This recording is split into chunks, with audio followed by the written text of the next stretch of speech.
Hey everyone, I'm Matt Morris, and this is my vulnerability assessment on Christopher Clo's system, Windows 2012 R2 and ISA 40, and this is and CentOS 7, and this is for ISA 4220, and we're gonna move on into the discussion. So the scans actually took place on Tuesday, November 17th, early in the morning. We did the Nessus scan over his system, and I Nmap scanned the system just one last time. Once we scanned them, we went over the results for a few hours and saw which was seen as the most vulnerable part and whether or not we needed to configure a little bit more so that it would be a little less vulnerable. Both systems, the Windows 2012 server and the CentOS 7 were working correctly. All the services that we required were working on them, and all the ports for those were open. The scope of the test. We used the Kali Linux box to allow us for the Nessus scan. The reason for this test was because we were trying to check and see if the student knew the system, knew how to harden the system and could handle pounding of the internet from external facing servers, and make sure that the correct ports and services were used. For the type of tests, we used the Nessus scan and the Nmap scan.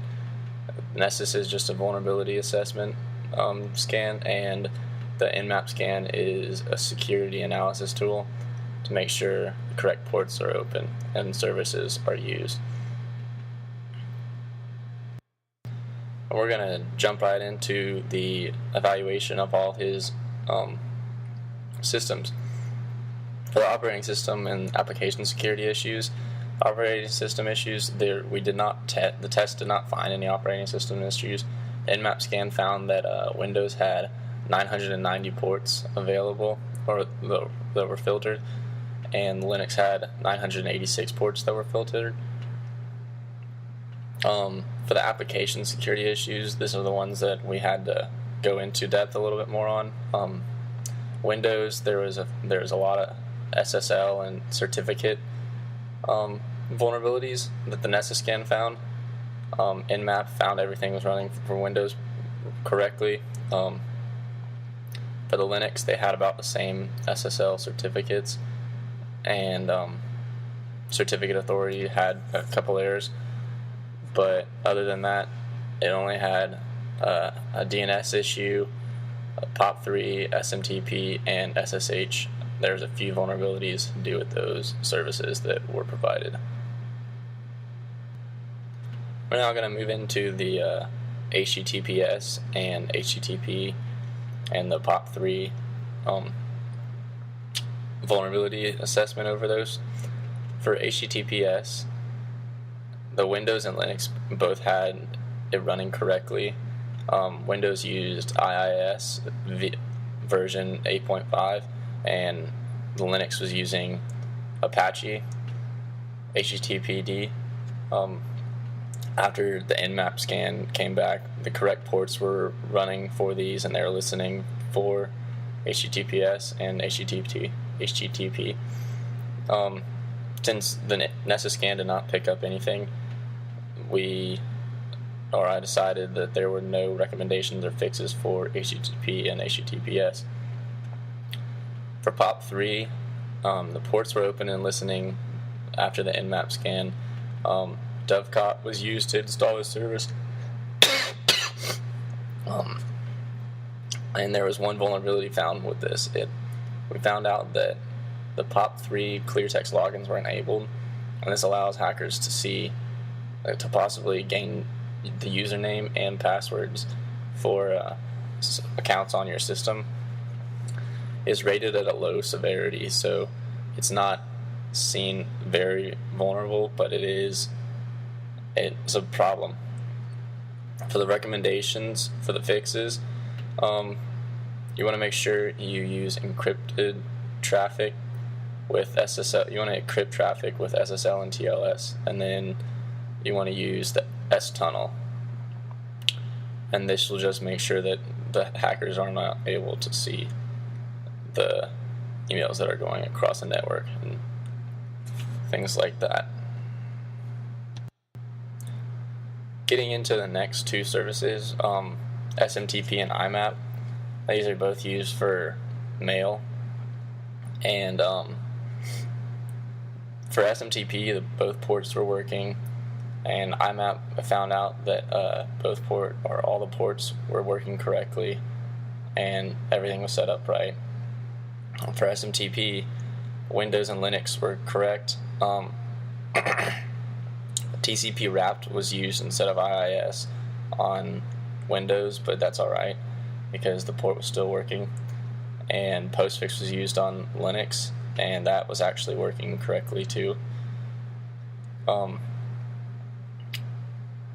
problem with this one was just like the POP3 SMTP allowed for clear text logins and was rated at a low severity as a 2.6 CVSS. And the recommendations to fix this is changing the configuration file and making sure there's a rule in saying that that clear text logins are not enabled. For IMAP, they used Dovecot to install it, and once we looked into the Nessus scan and saw that there weren't any vulnerabilities involving IMAP, we decided that there were no recommendations or fixes for this service. For Samba and DNS security issues, Samba, we found that it was up and running, it was working on the correct ports, and there are no vulnerabilities found from the Nessus scan, so that provided us, we had no recommendations from there. For DNS, it was running on both systems, but we found out there was 2 vulnerabilities, and they were both ranked at a medium severity. These were zone transfer.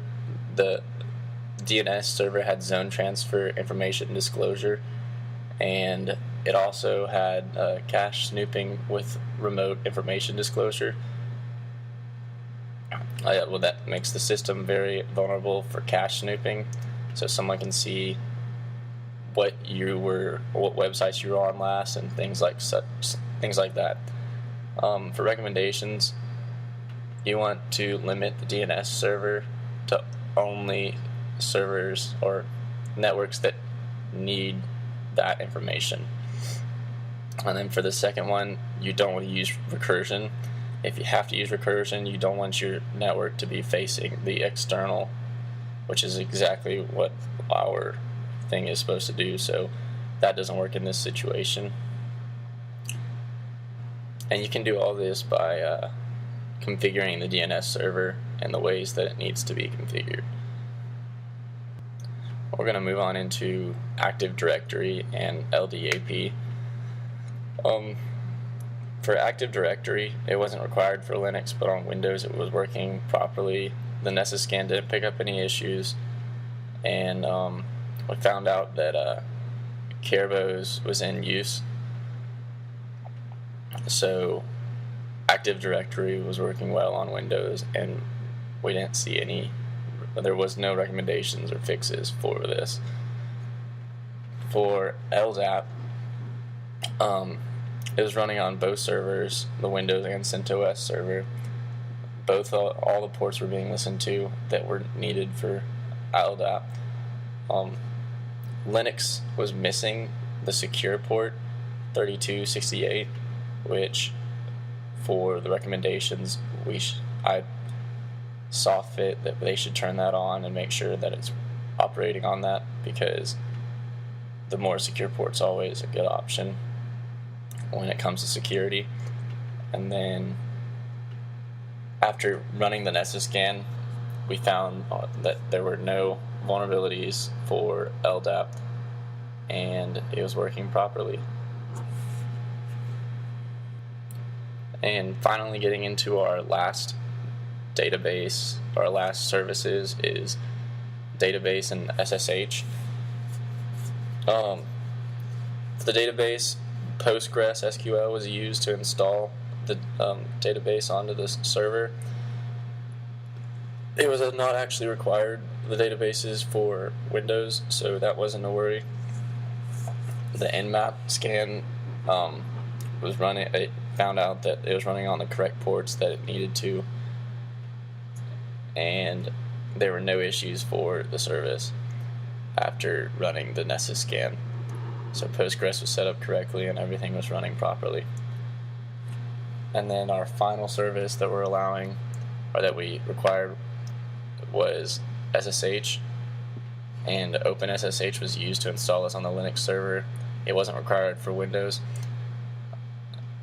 The bad part was we found that there were 2 vulnerabilities, but they were ranked at a low severity, so that showed us that it wasn't that bad, but it was still vulnerable. And the first one is the SSH server was allowing CBC mode ciphers, and then the SSH was using weak MAC algorithms. And what these are, they're enabled, and the only way you can fix it is if you disable it or contact the vendor, but that's not an option here because we're the ones configuring the servers. For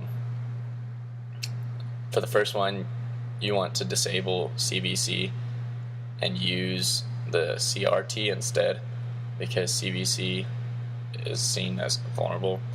And then for the second one, you want to disable the 96-bit and the MD5 for the Mac algorithm, for the Mac. And then finally, these are my references. I hope y'all enjoyed my presentation, and it's been a great semester. And after doing the Nessus report for Chris's server, it was determined that his servers were very secure, and there were only a couple issues, so that's what we saw to do. Thank you for listening, and like I said before, these are my references.